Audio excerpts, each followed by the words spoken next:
If you're having suicidal thoughts or feelings or feel like you have no hope, please call 988.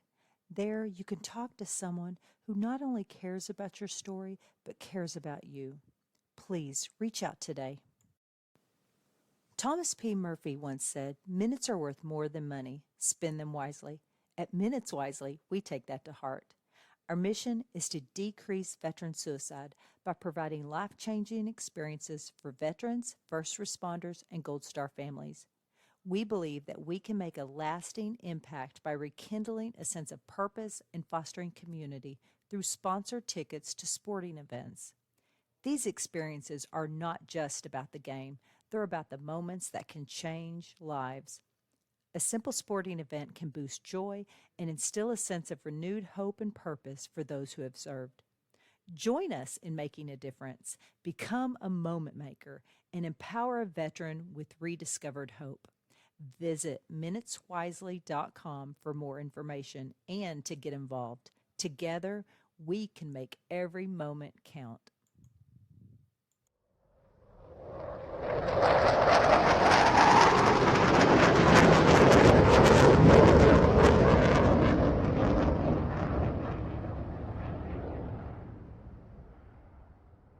All right, welcome back to another episode of TSP. We are finally back, hopefully forever, after our little hiatus. Well, you had to get better, man. You had to get better. Had a little medical stand down there for a few weeks, but everything's Stand going. down. Oh, shit. Miss those. Well, I'm still out of work here for a couple weeks, the month of May, but picking back up here. The podcast has been on pause. The nonprofit's been on pause, but thankfully, by the grace of God, it's all coming back now. But tomorrow, the NFL releases the schedule for the 2025-26 season, and I am proud to say that Minutes Wisely, which is what was born from this podcast, we upgraded our tickets in Detroit, even though I am in Tennessee, full disclosure. But we upgraded our tickets. We have some bougie-ass tickets, and every single home game, a veteran, first responder, or Gold Star family member will be in our seats. The whole concept is giving back to the people that have given so much to our country, and hopefully we can pause that 22 a day there for a minute, at least 1 minute. If we could save one person's life, it's all worth it. It is. Yes. So today we're here with shipmate Josh. How you doing, Josh? Hey, I'm doing well. Thanks for having me, man. Hey, it's our pleasure, man. And Mr. Farrer, how you doing there, sir? I'm good. I got a couple announcements before we get to Mr. McKay. Chief McKay. Sorry, Chief. My bad. Sorry. Chiefs, like, they fucking they're like gunnies, man. They scare the fuck out of me. Big They really teddy do. bears. Yeah, the bosun's mates, Chief, man, those guys are fucking scary. They don't fuck around. Don't They're fuck intense. around. Yeah, so They're are the tits. AOs too, though. Hey, if you're a chief, senior, master, regular, you're all scary to me. But I did want to, is it okay if I do some announcements, Fleek? Yeah, it's all yours. Okay. I just want to say, Fleek, I'm glad you're doing better. You look good. The healing process is working. One thing, Marine Week coming up June 1st to the 7th in Nashville, Tennessee. Be here or don't even come at all, okay? Because it's going to be awesome. Be here or fucking suck it, Boots.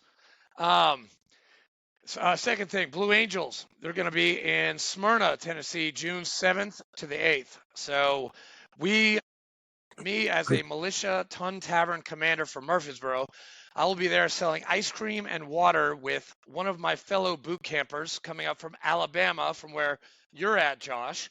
He and I went to boot camp together, and we're going to be selling ice cream and water to 150,000 plus people. And the proceeds percentage goes to the Ton Tavern. Now, what is the Ton Tavern? Well, the Ton Tavern is very special, especially to 6 groups that are still alive today. But for this purpose on this podcast today, there are 2 groups that are still alive today give homage to the Ton Tavern, because without the Ton Tavern, we wouldn't be there. And that is the United States Navy over here and down here, and the United States Marine Corps. John Adams penned what the Navy was going to be on the second floor of the Tun Tavern in 1775. And November 10th, 1775, the Marine Corps came alive. So the Tun Captain Tavern, Samuel Nichols raised 2 battalions. Let's go. Let's go. That's right. And hey, Chief knows his history. That's good. So the Tun Tavern, we have the land. We have some money. We need more money. And these announcements right here, it just came from an email from the Tun Tavern email group. But I just want to pass this information along. So the Tun reaches new milestones. The Tun Legacy Foundation is pleased to announce the achievement of major project milestones to construct the Tun in Old City of Philadelphia. The construction documents prepared by the nationally acclaimed architect and engineering firm Ballinger are 100% complete. The City of Philadelphia's Zoning Board of Adjustment provided zoning approval for the project. Bing! So basically, we are all good to go. We just need the funding. Now, how are we going to do this? We already have $4 million, maybe 5. I'm not sure. They haven't really told me how much money they actually have, just kind of like a thing. The last time I heard, it was about $4 million. They need a little bit more, but they're pushing this new thing to anyone who wants to be part of the 1775 Club, which Navy, you guys can be part of the 1775 Club because, oh, wait, October 13th, 1775, that's when you guys came alive. So if you go on the tun.org, they have this thing called 1775 Club, the Tun. Do you want to see the Tun rebuilt? Do you want to make a toast to the Corps in the Tun? Then join the 1775 Club and be part of making that happen in Philadelphia. Membership is only, get this, $17.75 per month for a year. Okay? I mean, that's cheaper than the VFW. Or make a one-time donation of $213 and you are a lifetime member. You get a t-shirt the first month. You get a certificate on the third month. And on the 12th month, you get a free coin that gets you a free beer in the Tun. Between 17 to 1800 to receive the 12-ounce Tun ale or non-alcoholic beverage for 75 cents. And your name will be added to the 1775 Club page on the Tun Legacy Foundation, Inc. Members only access. I think that's pretty cool. So Josh, take this back to your fellow sailors. Fleek, hey, Tony already knows. Chief Ortiz already knows about this, and he's already sending it to his peeps, and he's already donated. We don't know if Richard Fleek, Yeoman Fleek, has made a donation yet. I have not. You need to. Chief Mackey, just pass this along to your Freemasons, your Marine friends, and your fellow sailors, please. I got you. For the record, it's Mackey, but I'm not all that particular. You can call me anything. And you're Irish. I mean, you're Scottish, right? Scott Irish. I'm McBain is my clan is McBain, but MAC? Yeah. That's fucking Scottish, dude. It is for sure. Alba Gubrath, forever fucking Scotland. Sorry, I'm working on my Gaelic because I'm going over there next year, so I got to work on my Gaelic. Oh, nice. Sounds good. So, Chief, would you, hey, are you ready, Fleek? Do you have any more announcements? I'm good. Let's roll. Chief, would you like to introduce yourself? Who are you? Where do you hail Yes, from? sir. I'm Chief Joshua Mackey. Josh works for me. We don't have to go with the chief. I can just be a normal person. I prefer that most of the time. I've been in the Navy for 20 years now. Oh. Before I get into anything else, yeah, Damn. I'm old. You don't look it. Thanks, I appreciate it. Attribute it to drinking water. Just drink water and you won't look it. Hydrate or die. Hydrate or die. Before I get into anything else, I am active duty, so I do have to say that anything that I say, I'm just expressing my opinions. They're not the opinions of the DoD, the Department of the Navy, Marine Corps, anything else. They're just Josh's opinions. That's it. Been in the Navy for 20 years. Signed up to be an 8404 Fleet Marine Force Corpsman. From the South, I put all over my duty station. When I was in Corps School, they were like, hey, where do you want to go? And I was like, I want to stay close. Lejeune, Lejeune, Lejeune. Those are my top 3 choices. And the Navy was like, we're going to do the best that we can to get you close to there. We can't get you to Lejeune. We got you to 29 Palms, California. And I was like, oh, thanks. That's super close. super. And, I'm wee little boo Josh, and I don't know anything. And I'm like, I hear everyone talking about these awful orders they got. And I'm like, when I'm in Palms, California, I'm going to a vacation resort. Suck it, nerds. And there's some fleet returnee in there. He's like, you're a fucking idiot. You're going to meth town. Population you, bro. God.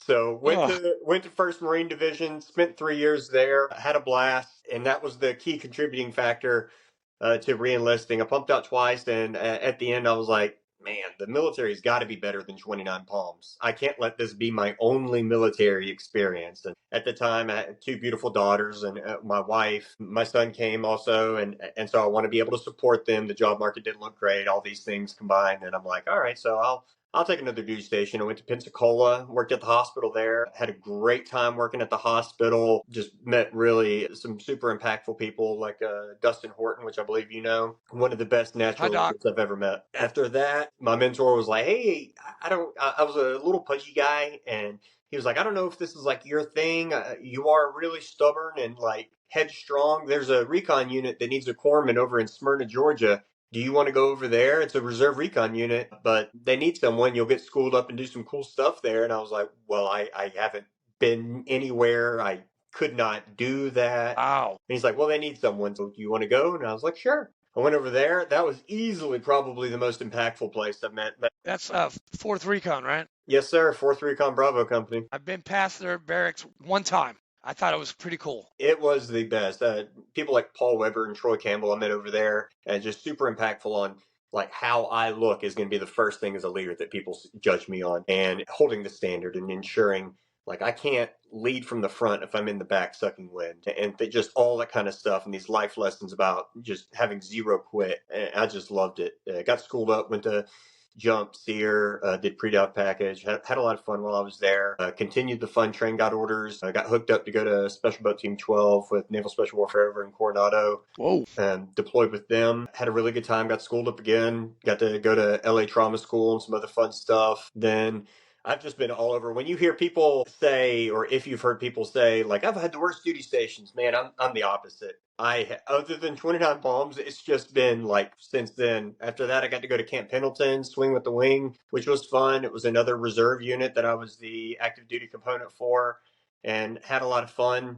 And then I was sitting in my office one day, and one of my good friends, Philip Fabunin, shout out Fubu, he gave me a call. He's like, hey, like, I just have this, like, if anyone knows me, I'm just ultra competitive. Like I will kill over before I admit defeat on something. And people say that, but if you meet me, it's different. Like I literally will hurt myself and have like my first knee surgery. I hurt myself to beat somebody on a run. They're way faster than me, but I was like, nope, I'm gonna win. And that's just my mentality on everything. I've had 8 or 9 back surgeries or procedures, and I'm still out there crushing the kids because that's just what I believe in.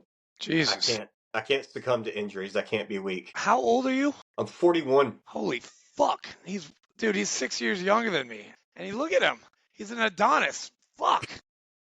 I enjoy Jesus. my pizza too much to be that. Fuck. But so I'm sitting in my office and my friend calls me. He's like, hey, I know your mindset. I know how you like a challenge. The Navy has this school that has a 70% attrition rate. I think that you'd be good at if you can make it through. And I was like, well, pump your brakes. There's no if, it's me. And so I also thought that I had a really good chance at making chief that time. And so the name of the school was the Navy Drug and Alcohol Counselor School. It's probably the Navy's best kept secret. Easily the most rewarding, best job I've ever had. I'll get into more of it because I'm just so passionate about that job. I absolutely loved that job, and I hate that I didn't find it earlier in my career. All of those cool guy jobs that I had, I would have traded them all in to find that job at my first duty station. It was the best. School carries the 70% attrition rate. They kick people out like it's cool. It's tough to make it through. And it was the first day of class was also a chief board result. So I called up and I said, hey, I got a good chance at making chief. I'm already signed up for class. What happens if I get selected for chief? No, hey, yeah, you can't do both. It's impossible. People already don't make it through the school. So we're going to roll you to the next class. And I was like, bet. Go to the class, first day, name gets called. I make chief. I'm like, dope. I go upstairs and I'm like, hey, I'm going to take you up. Just roll me to the next class. I'm going to be doing the chief initiation business for the next, whatever time. Year. right? Yeah, Year, no, year. it's It's a short. year. It's just a couple months. Yeah, it's 6 years when I did it, and it was uphill both ways.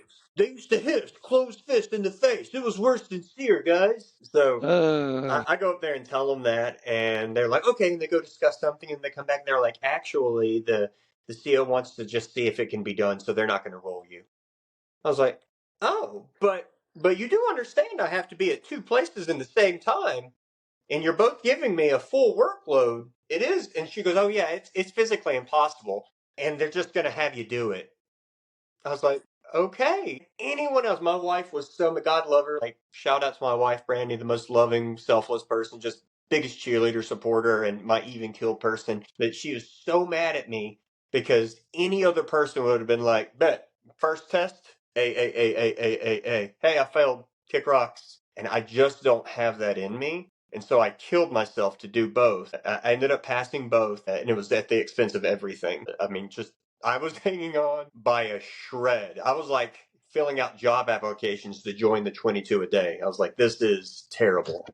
Jesus. It is the worst. But I got out, and then I got to the job, and it was the best. I am, for the first time ever, not building Excel spreadsheets or band-aids or doing the cool guy stuff. I'm seeing the person that I'm helping. I'm realizing I grew up in a house with substance abuse issues, and I'm seeing this same stuff and actually getting to help people with this, and realizing that it's not a substance abuse issue, that it's actually a lack of coping mechanisms issue, and they're just using the substance to address that problem, and helping them with emotional awareness, leveling statements, all of this stuff. And the great thing about it is that the stuff that I'm talking to them about in group, when we're talking about, and when I say we, I mean the group, the feelings and their traumas, that same stuff is I'm using it and bringing it home, and I'm role modeling it from my family, because obviously I'm not going to go home and teach my wife and my son. Daughters are out of the house at the time. My son, no one wants to learn from dad, but I'm role modeling it, and I noticed that they start exhibiting the same kind of healthy things too,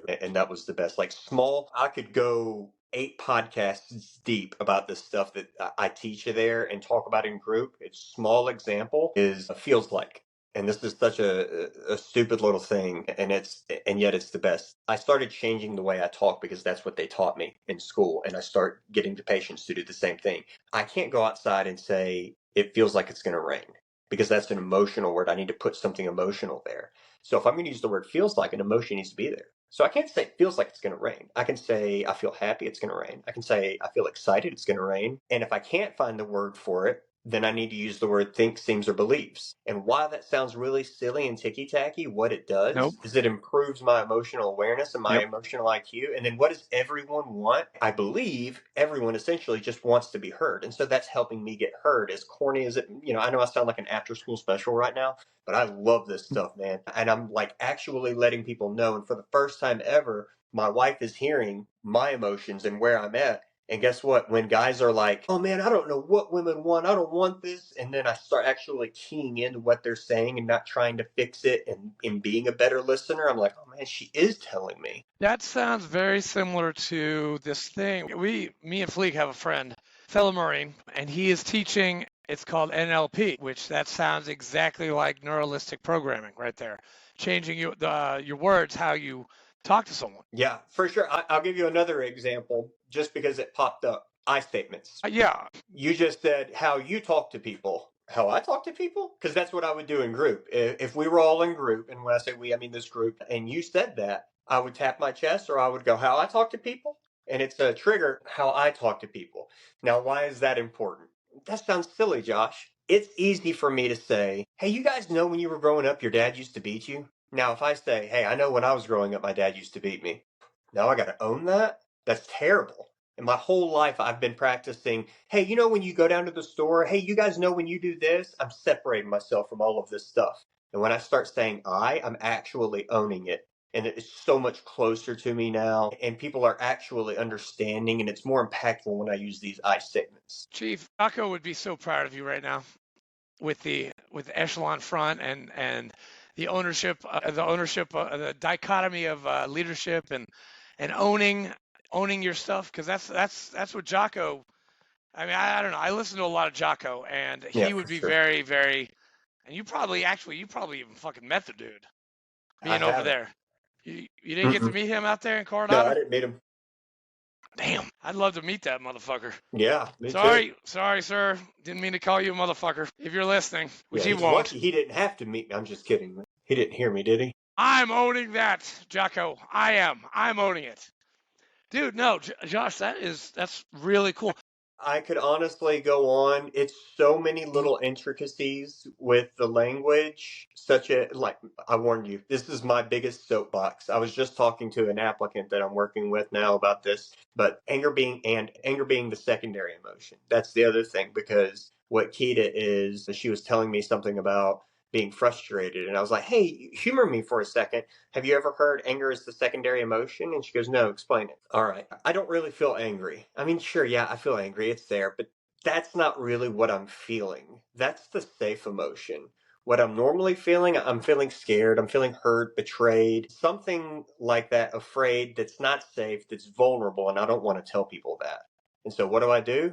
Get angry. I'm scared, or I'm angry, I'm mad. And so then that's a safe emotion because I'm big and bad and I'm tough. And so what I've done is I won't speak in absolutes. I try to almost never say that I'm angry about something. And if I notice that I am, I'll pause and I'll be like, what am I feeling? Sure, I'm feeling anger. Yeah, that's there. But what is that? Be like, oh man, I'm hurt. And then I'll put that out there, be like, yeah, when you said that, I felt hurt. And it's such a different reaction because when I say that I'm angry, well, that just now somebody else wants to meet me with that. Right. Now, if I'm like, hey, Fleek, man, when you called me a motherfucker earlier, that hurt me. You'd be like, oh, well, shit. I didn't mean to hurt you. I'm sorry. My bad, sir. And it's so many little things like that. It's almost like I was learning the English language again and then teaching it to the patients. And the coolest thing was seeing the light bulb come on with them.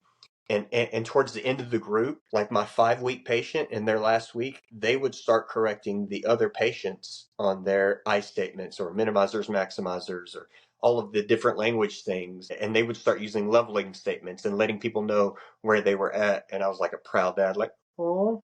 So why isn't the Navy pushing this program more? I don't know. I have no idea. I was in the Navy for 16 years before I found out about it. I have no idea because there are different Navy jobs like lab tech or X-ray tech or IDC that you can't get the Navy to shut up about. Like the Navy loves talking about IDC, and that's my perception. I believe that the Navy loves talking about IDC, and I just, from my perspective, I had never heard of drug and alcohol counselor, and then I get in there and I'm like, this is amazing. Like the only reason that I left it, I was going to retire out of there.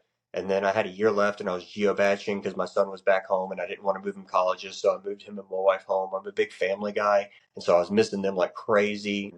I called to set up my EAUS and PRD, match him and everything for retirement. And he was like, you getting out for sure? And I still had another year left. And I was like, yeah, man, unless you want to cut my order short and let me go home right now to retire and recruit. And he was like, sure. So he added 3 years, which is 2 essentially, to what I was doing and sent me to Alabama to be a medical officer recruiter. And what that enabled me to do is to skip out on an additional year of being away from my family. I had already been away from my wife and kids for a year, and I would have missed, my daughter just had a kid about 6 months ago, and I would have missed out on all of that time, which is the best, shout out Jack, best grandkid ever. I'm grumps to him. Like, even just talking about it makes me want to cry because he's the best. And watching my daughter Elizabeth turn into a mom, watching my other daughter Emily buy a house and all this other, I would have missed out on so much. So it was worth giving a little bit more flesh back in a job that maybe I don't love as much as my other ones in order to be home for all of that stuff. Are they all in Alabama? They are. We're almost in a commune. We're like 5 minutes away from each other, everybody. Where in Alabama again? Gadsden, about an hour north of Birmingham. Yeah, dude, that's really close to us. Yeah, hey, really close to us. You're close to the Tennessee border, right? I am. Yeah. I'm not too far. I'm like probably 2 hours away from the Tennessee border. Yep. Dude, I remember passing by it on 59. Gaston. I was like, shit, I know Gaston. Or Slyacooga. That's like near you, right? Yeah, Sylacauga, I think. Sylacauga, whatever. I you'll can never get there. pronounce it. You're a Marine. I should have done it like in coloring book form. Yeah, actually, one of my Marines, he was in he was a CO at one of the jails down there. And I've got a guy in Auburn, and I've got a guy in Birmingham, and then you. I got a lot of, Huntsville. I go there all the time. I love Huntsville. Huntsville is fucking beautiful.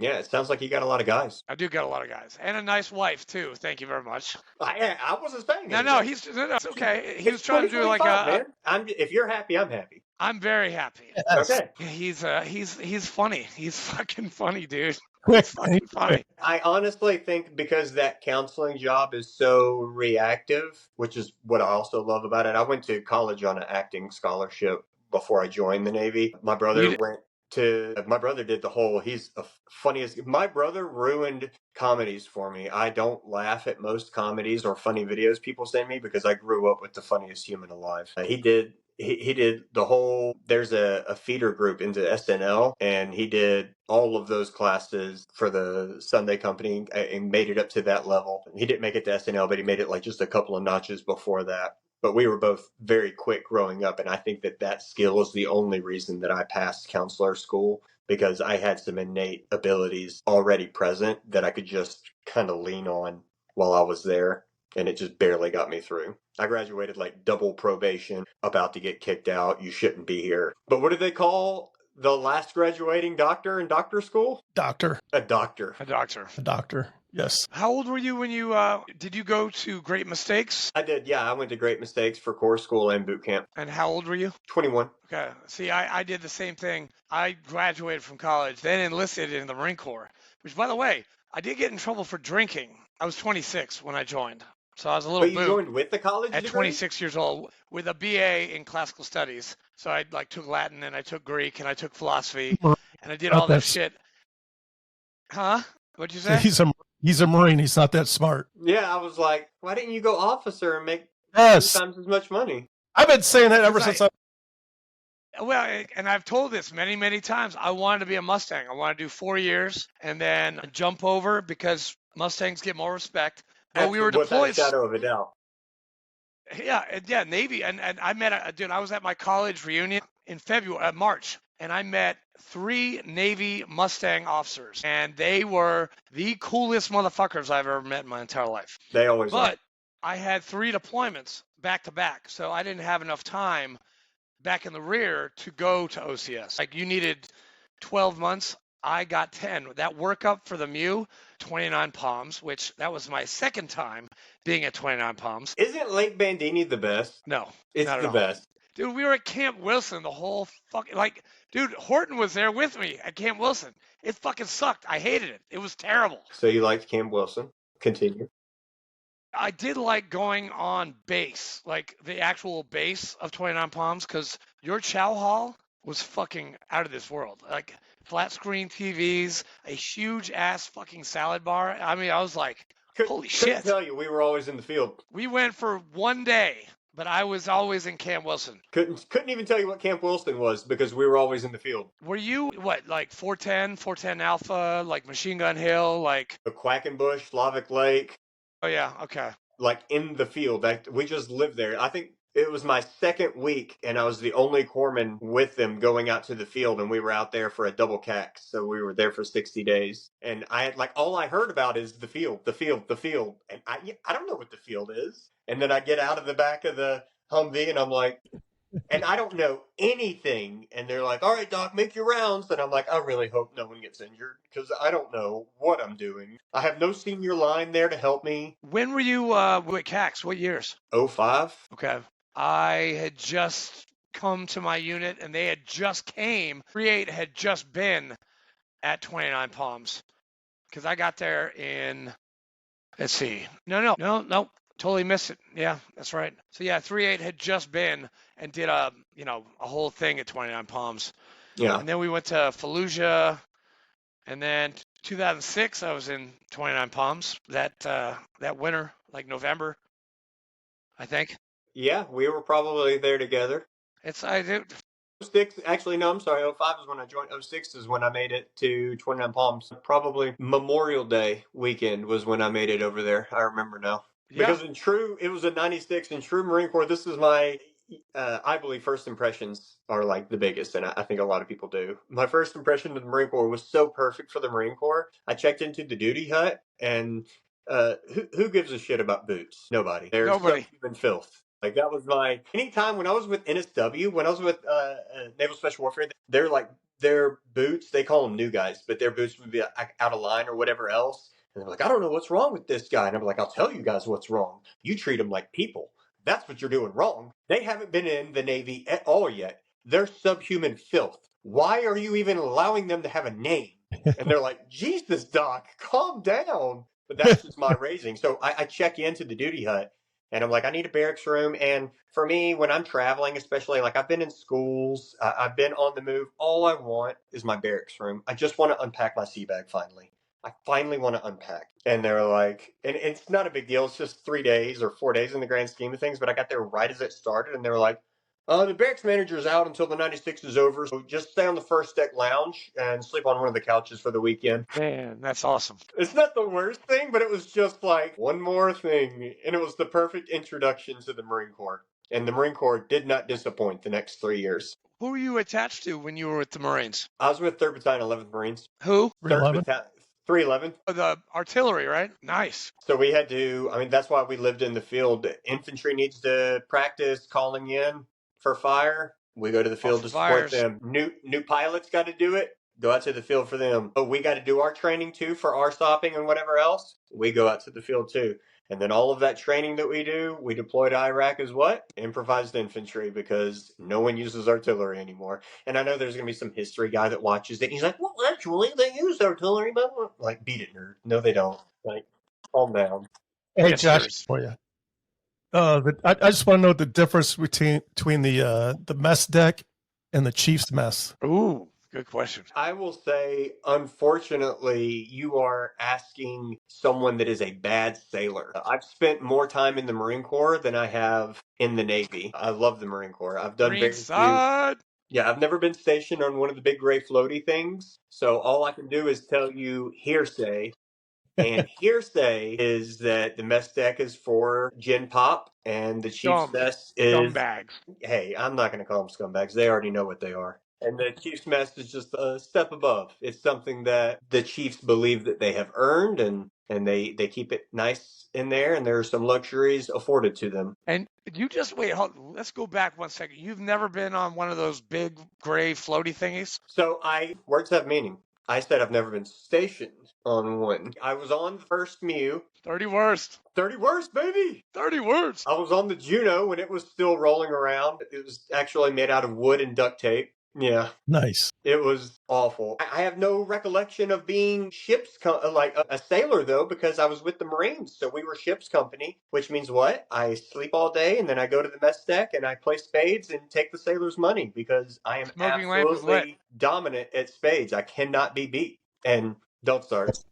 I cannot be beat at spades. Did the Mortarman teach you how to play spades? Okay. No, the Mortarman didn't. I grew up playing spades. And then I got to the Marine Corps, and the only thing I had to learn is that nil is no longer a thing, and then I had to learn Joker, Deuce Ace, Big Pool, Sergeant Major Walks, all that stuff. But man, I'm just crushing those sailors and taking their money. That's all I know about being a sailor, is going up to the mess deck and playing spades. You didn't cross the equator at all? Didn't do any of the polywog stuff. I don't have a surface pin. Like my pins are, I have a Fleet Marine Force pin, I have a Gold Jump Wings, and I have an EXW pin. So very little Navy about me, other than where it says us Navy. Let the hazing begin with this polywog. Are you a shellback? I am a shellback, and so is Fleek. Thank y'all for your service.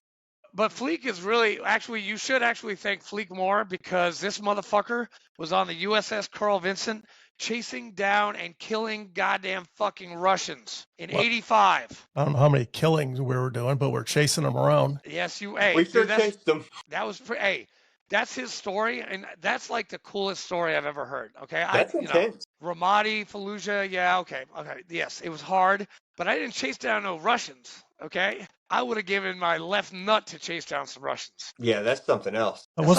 Wasn't that glamorous? That's like Rocky and Drago, like going don't at it. Don't downplay it, man. Like you were Rocky Balboa. Exactly. Thank you, Josh. Thank you. Are you a golden shellback? No, okay. Not here. Just regular. Just regular old. I can't wait. Off the polywogs one time. Dude, they made us blow water out of the tie downs. I'm so glad you said water after that. I'm just so glad because I was like, hey guys, I don't know what the statute of limitations on this stuff is. We might need to cut the live feed. Once again. Yeah. Hey, dude, you know us Marines, man. We play with sticks and we talk about gay shit all the fucking time. I don't know why. We just do it. Constantly. Yeah. Or play gay chicken. Have you seen Vet TV? I mean, the guy who invented Vet TV, he's a fellow Marine. I love that guy. Yeah. It's very accurate, I'll It's say, as far as super like accurate. It is. Yeah. I don't think people understand truly what the field is like and what it brings out in Marines. I used Are to you a subscriber to Vet TV? No. Donnie, get him. I cannot take another TV show. I can't commit that much time to more shows. I already have so much, and then I start feeling overwhelmed when I get behind on them. I'm like, oh man, I got 2 episodes of Last of Us, but they killed old boy. So spoiler alert, do I really want to watch it anymore? But they do have one show that I think you, Corman, would really, really like. It's called Devil Docs. It's fucking hilarious. I might have to check it out. Oh, I have a question. Fleek, do you have a question? No, go ahead. How many silver bullets have you administered? Ooh. Man, I don't even carry them. I do it by taste at this point. That's how seasoned I am. It's not even a thing. Did you enjoy it? Say again? Did you enjoy it? You know, it's so funny. I'll tell you, I'm old now, so you like triggers these stories when you say certain things, Fleet. And so I've been in the medical field since I was 16. I've been doing different medical jobs here and there, and then I joined as a corpsman. And so, like, not trying to be funny or anything else, but male genitalia is not like that, or a silver bullet, it does nothing for me. Guy passes out, I'm in there like swimwear, and people are like, does that bother you? And I'm like, bro, no. Like, my dude could moan when I'm doing it and I wouldn't care. Like it's fine. I've done these so many, and it's the same thing with like a bore punch or anything else. Like none of that stuff bothers me. I've just done it so much. It's a medical thing. So there we go. I know I signed a non-disclosure, so I'm being vague, but I'm in SEER school and I'm in captivity. SEER school is a thing where they pretend that you're POWs. And so have y'all been? No. Okay, so we're lined up. I'm the only corpsman, and we're lined up all, and they have us get naked. And then they're like, hey, you know, they refer to me how they refer to me, and they say, hey, I want you to go down the line and have everyone lift up their ball sack and then spread their cheeks, and you look at their butt. And it's meant to embarrass them and to demean me, right? I'm just going down the line like that's a Tuesday morning, brother. I'm like, yeah, hey, lift them up, bend over. Like it does nothing for me. And I'm just going down the line. Like, I don't think nothing of it. And I finished, and the base commander's like, you liked that, didn't you? And I was like, yeah, you finished. Of course. Like, yes, you liked it. He finished. I was like, I did not like it. And then instantly, boom. And I'm like, whoo, all right. Funny guy is gone for. I kind of get it, though, because of the last 6 months that I've been poked and prodded down there so many times. And I'm just like, holy hell. And then just a week ago, when I had my catheter pulled out, I was just like, man, here we go again. And then when I did that, that's when I go see the surgeon for my post-op stuff. And he's like, okay, I'm going to send you to pelvic floor therapy. I looked that up. I was like, holy shit, they're going to be in my butthole again for another 6 months, man. You don't even have to pay for it. I know, exactly. The best part, it's all covered by TRICARE. It does get to a point where all of that, like when I got my vasectomy, they were like, hey, do you care if this is a teaching hospital, do you care if we have some people come in here and observe? And I'm like, I don't care, man. Like, whatever. Like, the more the merrier, but I think they took it too serious. Like, literally, when I said that, 10 people came in. I guess they had, like, clinical rotation, and I was like, I probably should have, like, put a head count down on or something. Yeah, something. I was like, you guys know it's cold in here. It's not me. When I went for my vasectomy, I literally jumped off the table and ran out the door. Did you? Yeah. Haven't had one yet. No, it's the best. I never have to worry about that again. I love the 3 kids that I have, and I was like, no more. Well, God bless you, man. I don't have to worry about that either. Not that my prostate's gone. Hey, Chief, going on. You're like, I found a hack to that, guys. There's a back door. Thinking about the future, Chief. You got what? How many more years left? I got about 2 years left. And then, have you started your VA stuff already? Honestly, I'm just asking. Yeah, no, because nature of the beast and the duty stations I've had and the way I am, the VA stuff has kind of taken care of itself. All of my back surgeries are documented. I'm a proponent of mental health, and about 6 months into my job as a counselor, I was like, man, I sure am a big hypocrite if I tell these men that are in my group crying that it's okay to cry and talk in therapy when I don't even have a therapist. So I got a therapist, and I got my mental health taken care of, or I am actively taking care of it. So that kind of stuff is just taking care of itself, which is kind of, not to get on another soapbox, how I think it should be. It's gone to the wayside. These kids are joining after 3 years, and they find Reddit threads on how to get out with 100% disability, and that's what they do. And I don't say that as hearsay. Anyone in the comments that wants to say I'm an old head hating, I've literally had a kid tell me that is exactly what they did. Man, I didn't even have Reddit like when I got out. Shit. Yeah. Damn. Yeah. Back in my day, we had to read textbooks. In my Yeah. I know. My day, we didn't even have textbooks. It was stone carvings. Yeah. It's you're a breath of fresh air, Josh. You really are. Hey, I Josh, appreciate that. what's the chances of picking up senior before you get out? I don't even submit packages for senior, really. I'd rather people that are going to stay in. I have my forever home. My family's there. I'm so front sight focused on my family and being there for them. This job is literally a check in the box. I just want to be home with my kids, my grandkids, and my beautiful wife, and just enjoy that life. He has been around the Marines too long. He said front side focus. Holy shit. I haven't heard that in fucking forever. Yeah, well, you need to get that back into your brain housing group, Devil. Hey, listen, I'm 7 years sober, man. I did Save Hell a yeah, what Warrior. an accomplishment. It'll be 7 years in July, but I don't even think about the shit anymore. Have you ever heard of Save a Warrior? I have not. They teach a lot. Jake Clark, he founded it like in 2012. We had him on the show. He is a huge proponent of mental health as well. He's saved thousands of veterans and first responders because we all go through, like they go through probably more trauma than us veterans do because they're on it. Like Leos, MTs, firefighters, they probably see bro. Yeah. tenfold Just of what that we see. counseling job. You got to imagine, I'm sitting in group for 2.5 hours every day, listening to the worst moments of people's life. And I'm like, after 1 week, I was like, I had a rough childhood growing up. And after 1 week, I was like, man, my childhood was pretty fucking good, guys. I'm Like, glad you have a therapist, man, because that's great. And I found exactly what you were talking about. I found a therapist that specialized, Brandy Nichols with a Hope for Healers in California. Yeah. And she specialized in healers and listening to them. And it was, thank gosh I did, because she was great. It's fantastic, man. But yeah, I'm all about that stuff. I love it. It started when I was with 4th Recon Bravo Company. I was one of the founding members for, and it's gotten way, way bigger now. I think they've raised over $10 million, but it's a 501c charity called the Shepherd's Men. I heard of them.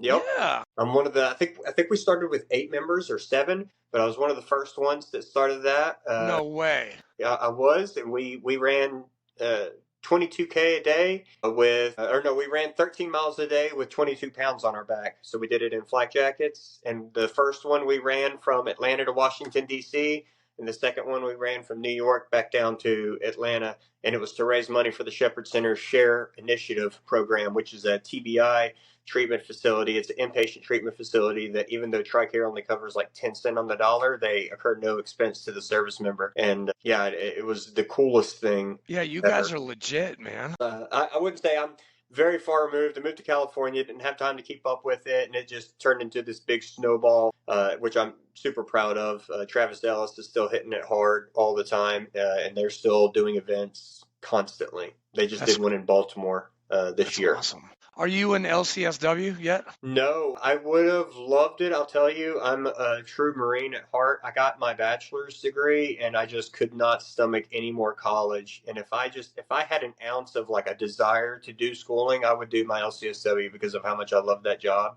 And I just don't have that dog in me to get my master's and get certified. Well, get it, man. You're already doing what they do like every day, so that doesn't even make any sense. It really doesn't. And while it doesn't, there's so much that I wasn't doing and don't know. Like, in my opinion, I think I was doing the fun stuff. And I think that all of the unfun stuff that I have to learn, like the clinical diagnoses and how to treat it and the digging in the weeds stuff. And that's probably bare minimum 4 years full-time schooling left to get that certification. And I don't think that I have the desire that's that big. And there's also, and it might sound weird, it's kind of like the ex-girlfriend. I want to remember her as being pretty and perfect, and I don't want to go back to her and then find out that she was a bitch. Like if I get another substance abuse counselor job and it's the worst, now it ruins that image of my favorite job ever. Yep. I'm just going to let it be my favorite memory. I get it, man. I get it. Wow. The thing that I do is I practice it like in these conversations, and I try to, like, when I get a chance, I'll talk about it. And if it doesn't help anyone else, if nothing else, it helps me to continue practicing this stuff and continue my practice of using I statements and not using minimizer maximizers when I'm talking about emotional words, and making sure I don't say feels like without an emotion and all the stuff that drives my wife crazy when she says my son, it's so funny, they'll say feels like, and in group, if I'm the counselor, if someone says feels like, I parrot it, and that brings their attention, and then they have to say an emotional word. They don't have to, they choose to. I say, feels like, and they'll go, I feel sad. And so my wife or son, like my wife will be like, feels like, and I go, feels like, and she goes, stop it right now. Hey, Josh, what does retirement look like for you? Do you have any plans after you retire from the Navy? And it's crazy because I'm a pretty type A organized person, and I'm really attacking retirement so loosey-goosey. Like, man, I got my retirement. I'm probably going to get a decent VA. You know what? Maybe I'll find like a sheriff's job at the place 5 minutes down the street and just work in town. Maybe I'll, I got a good friend, Eric Marker, who's like a brother to me, and he's got a business gig that he works from home. Maybe he'll just get me on there and I'll do something to check the box, or maybe I'll not do much at all. I don't know. My wife's a nurse, so we have, not that we're independently wealthy. I constantly joke with her that the bank is about to take our house, but we're in a place that I don't feel an insane amount of pressure, which is probably not the best answer. I should probably be more prepared than I am. I think I've spent so long preparing for everything and managing everything that it feels relieving to not do that, which is probably the same reason my favorite vacations, Navy guy, my favorite vacations are cruises, and it has nothing to do with the water or the boat. Same. I love cruises because Me guess too. what? I show up and the fun is there. Everything's planned. My job is just to be present, and it's Exactly. the best. What cruises have you been on? Let me tell you what's funny. So we've done the Carnival stuff. Well, I'm Googling around, and I'm not too good for Carnival, by the way. The prices are great, and I'm cheap, so Carnival was awesome. And anyone that hates on Carnival, like, get out of here with your, No, like, that was my elitist first energy. cruise. Like, huh? That was my first cruise, was Carnival. Bro, they're great, man. Awesome. That was my first cruise because I grew up extremely poor, and the high school, the senior group, they all decided they were going to go on a cruise. Guess who instantly crossed that off? Me. Don't have money for a cruise. I've been paying my own car insurance since I was like 15 or 16. And so I was like, yeah, definitely not going on a cruise. They called me in the office and they were like, hey, do you want to go on the cruise? And I was like, I mean, yeah, no, but I'm poor, so that's not happening. And they were like, well, actually, so-and-so has a trip scheduled at Auburn to tour the college, and they can't get their money back. They can't get all of it, and the parents just said to pay for someone that can't go. Do you want to go? And I was like, so for free? And they were like, yeah. I was like, yeah, I want to go. Are you sure? Because we've asked 3 people, and they all said no. And I was like, 3 people said no? Yes, I want to go. So that was my first cruise. This last time, I'm doing research, and I'm like, let me find someone else. And I found this cruise line where once I buy the room, I enjoy spending a little bit more money on a nice room because I spend a lot of time in the room. Balcony. Balcony. I'm old now. Yeah, I want to eat, I want to drink and have fun. And then guess what I want to do? Me and my wife, we want to, and she has the same soul. We want to lay in the bed and watch TV. And you'd be like, you paid all that money to do that? Get out of here. It's my vacation. Exactly. So I find a place that has a nice thing, but the cool thing about it is there's no upcharges. I get the nice room and buy the package, and pictures included. The nice restaurants that they plus you up on included. Drink package, which I'm not a big drinker at all, but at least I don't have to pay every time I'm drinking. I just give them my card and they give me a drink. Specialty drinks, coffee, that kind of stuff. Specialty drinks, specialty desserts, everything. So I was like, boom. That's all I saw. Told Brandy about it. She was like, yeah, that sounds great. We show up, and the name of the cruises is Princess Cruises. Unbeknownst to us, it's an old person cruise. Mm-hmm. There are people with wheelchairs, walkers. Well, guess who? Like, we are not party animals. So anyone else would have been like, this is awful. Me and Brandy were like, this is the best. There's no perfect. kids here. That sounds good to me. Holy shit. We could always get a beach chair. The pools weren't full. It was the best because we're in bed by 9 o'clock every night. We're not staying up all night partying. So yeah, let's party with the old people. This is great. We already booked another princess cruise. We loved it. Josh, you need to do this for your wife. She will love you forever. So it's another cruise line.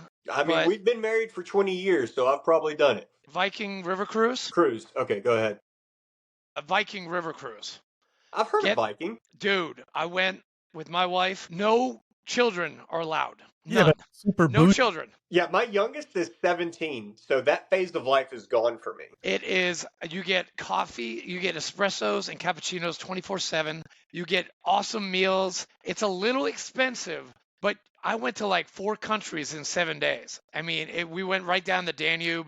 If you get this for her, she will love you forever. Like my wife will never leave me unless she kills me because of this cruise. I mean, it was 10 grand for the both of us, and flights are included, and we had a veranda, and it was just 10 grand with flights? 10 grand with flights. That's not crazy expensive if you're getting a nice room. Honestly, no, and we had a balcony, we had like a veranda. Yeah, so that same package is a little bit more than 6 with Princess. Okay. And that's not tickets. That's not plane tickets. That's not parking. Just think about it. I'll send you a link for it, but it's just like they do ocean and they do river. So you can go to Australia, you can go to the Mekong Delta. They have this new cruise on the Mississippi. It just goes up from Louisiana all the way to Missouri and back. I mean, it's fucking crazy. That sounds dope. Yeah, I'll check it out. I'm a cruise. Okay. And you know, like real traveler people, the trendy thing is to shit on cruises. Really? I don't know. Yes.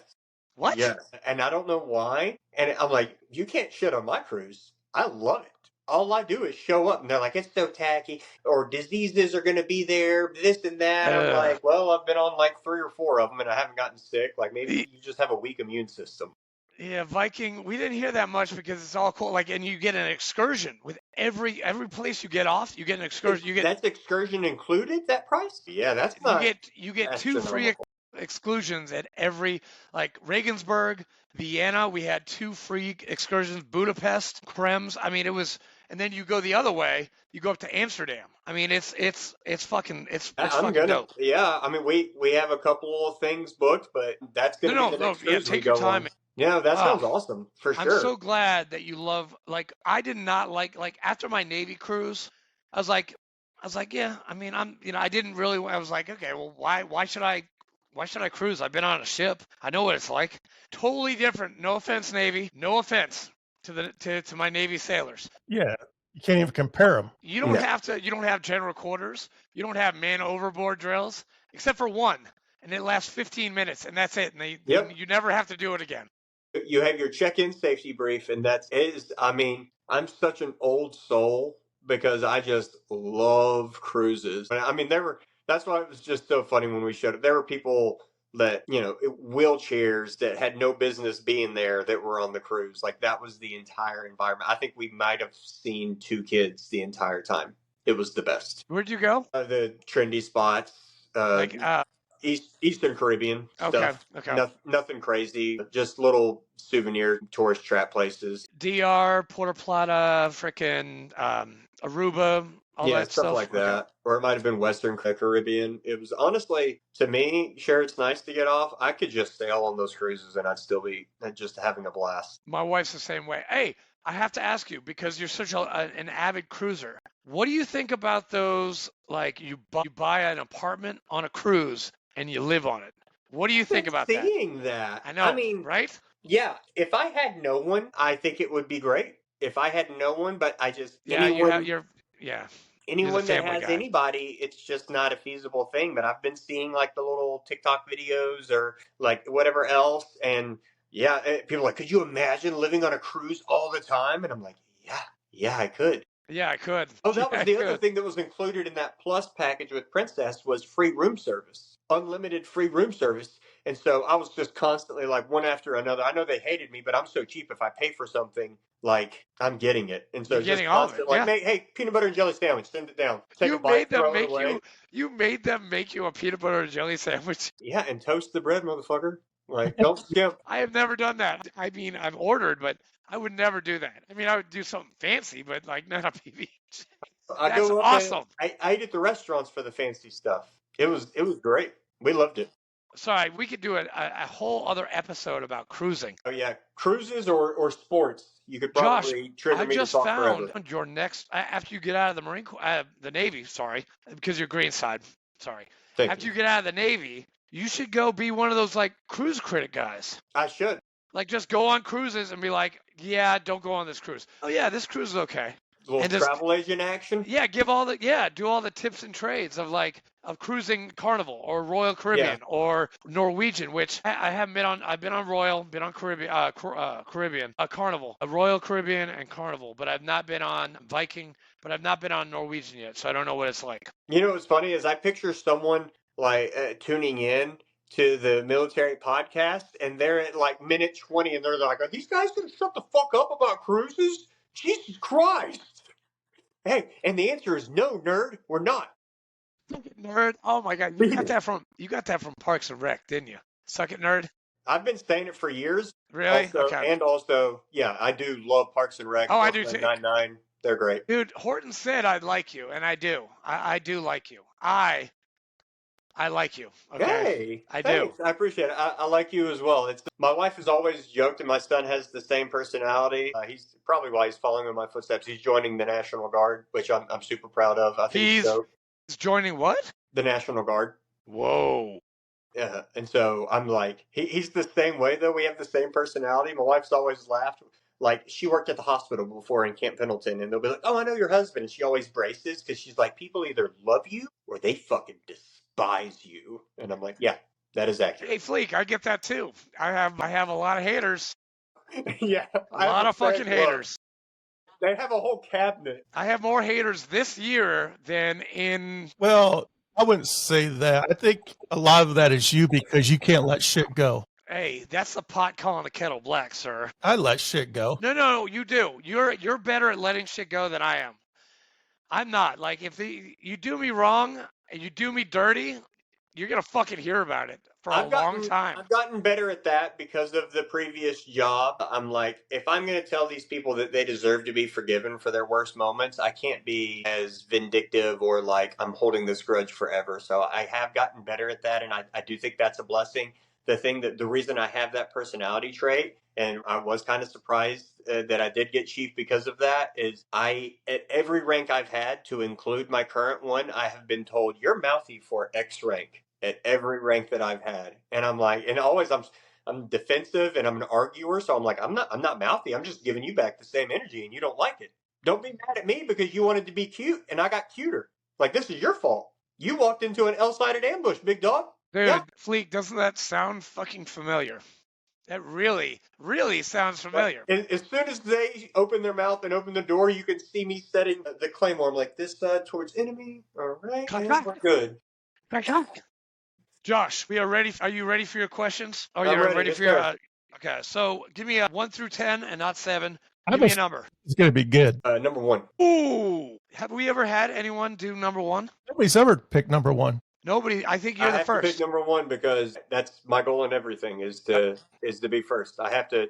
This is Physically, I'm the most competitive person you've ever met. If I'm at a urinal and a guy walks beside me, I swear to Christ, I'm like, I'm going to pee longer than this guy. That's how broken I am inside. My son's track coach is a phenomenal runner, a way better runner than I am. I've done some ultra marathons and stuff like that. I'm pretty quick for my age, but he's good and he's built for it. I'm not. I'm just stubborn. And his friends were like, "What do you think would happen if Taylor and your dad raced?" He goes, "Well, my dad would win, but he would hurt himself. He would hurt himself to win. And I know that Taylor's faster, but he would hurt himself." well. This question is right up your alley, sir. Question 1: Can you share a moment during your service that significantly shaped who you are today? I mean, you're asking a 20-year guy to. There's a lot in there. Yeah, there's a lot for me personally. And if I have to pick out one moment that just service related that shaped me into who I was. You're like asking me to pick my favorite kid, which now it's my grandkid. He's the favorite if we're ranking. He's like number one. And if my kids are listening, I'm sorry, but I will rank you. I'd have to say because I am the way I am. Maybe people would use this moment to tell a story where they were great. I think it's, for me, a story where I got extremely humbled, and that was good for me, and what I needed at the time was a very impactful moment. When I was at the hospital, I went to DRB, Disciplinary Review Board. It's one step away from being NJP or Captain's Mast. I get to the hospital and I'm HM3 Mackey, and as any HM3 that went to Iraq, I'm the only corpsman that's ever been to Iraq. Basically, I've been awarded 42 Medal of Honors. Like, I'm just the greatest thing you've ever seen because I'm around all of these nasty hospital corpsmen, and I hate them. And so I'm there and I'm giving a sea duty screening brief in the lobby, and Airman Apprentice, I tell everyone to be quiet. I'm like, hey, be quiet, and I turn off the TV. And I'm about to give my brief. And Airman Apprentice Nicholas Snow turns the TV back on. And I look at him and I go, turn the TV off. And Airman Apprentice Nicholas Snow looks at me, makes eye contact, and he audibly laughs. And I went, turn the TV off or I'll murder your family. And he turns the TV off real quick. And then I give my brief, and then I walk by, and he goes, hey, HM3, can I talk to you real quick? And I was like, you sure can, Airman Apprentice. So he's going to talk to FMF HM3 Mackey. Surely he's going to apologize for his transgressions, right? No. He says, hey, I want to let you know I think that was unprofessional and out of line, what you said to me in front of everybody. Airman Apprentice Nicholas Snow told HM3 Mackey that. Did HM3 Mackey take that as a hint that this kid is about to complain on you and you should probably try to smooth it over before you get in big trouble? Or did he take the opportunity to lock his body at modified parade rest for his lack of military bearing? Of course he took option B, and I just laid into him for talking to me with his hands in front of him. The first thing I said was like, well, hey, how about you start with putting your fucking hands behind your back before you talk to me? And he's like, and the Navy doesn't do that. That's a Marine Corps thing. And so he's like, okay. And I was like, yeah. And then just tear into him. He walks away. He does a written complaint about me.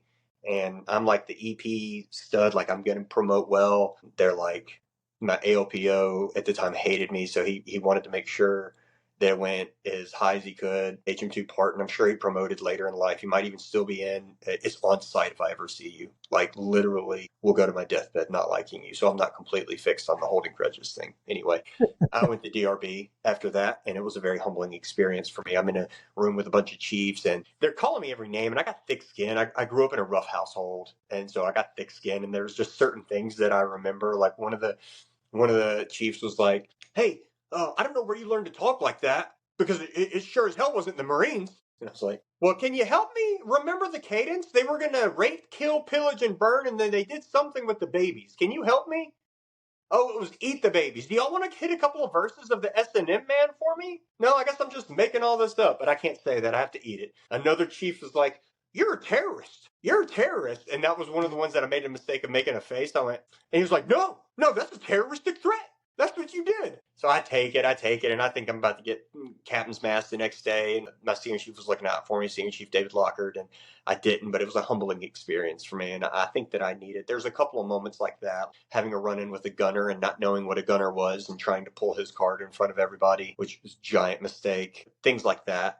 The humbling experiences to keep who I am in check helped me get as far as I was, because without that DRB, I probably would have gotten myself in even worse trouble, and those moments were great. And what's funny, though, is Chief Stewart that called me a terrorist, I get transferred 2 weeks later to his department, and he's like, hey, Mackey, you know why you're here? I don't. I by name requested you. You know why I requested you? And no matter how much trouble I am, like, I'm always me. So I'm like, because you want to fix me, Chief, like that? And he goes, fix you, hell? I want a motherfucker that'll kill for his job. And I was like, you called me a terrorist. He goes, oh, I have to say that shit. Don't you change the thing. I was like, you motherfuckers. Oh my God.